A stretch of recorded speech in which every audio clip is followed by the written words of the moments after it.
We are now at virtual tour stop 5. We've only moved a few yards north from where we were virtual tour stop 4, and now we are in the center of Edward Stevens Virginia Militia. This is the south end of the Virginia Militia line, and this is the portion of that line that's going to hold out the longest of all. And there's two big factors that we have to talk about that help explain why this portion of the line holds out longer than the rest.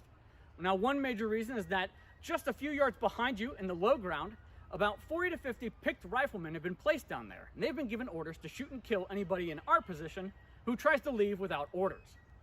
Stevens is essentially taking out an insurance policy to make sure his line stands because he actually had a terrible experience at the Battle of Camden back in August of 1780. Then, Stevens was commanding the left end of the American line, and his men crumbled at the very first shot when the British initiated their attack.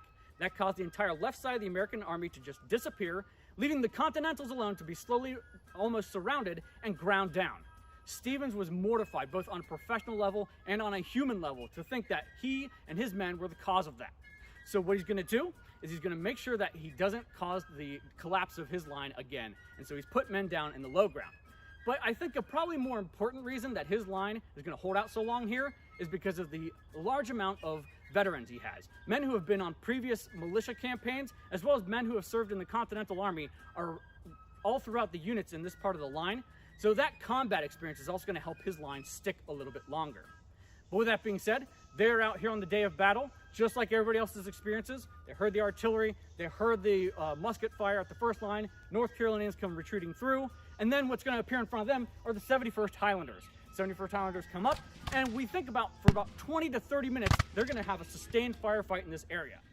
While that sustained firefight is going on in this position, there's events to the south where we talked about at the previous stop where part of the line swings out to try and hit the first guards. That's going to occur. At the same time, other events to the north are actually going to be what causes this line to slowly start collapsing from the north down to the south.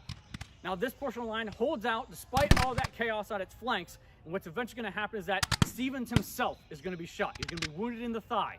And once he is wounded, he finally gives the order for his men to start falling back. So at our next tour stop, we're going to talk about those events that actually caused the American Second Line to almost collapse from the very beginning.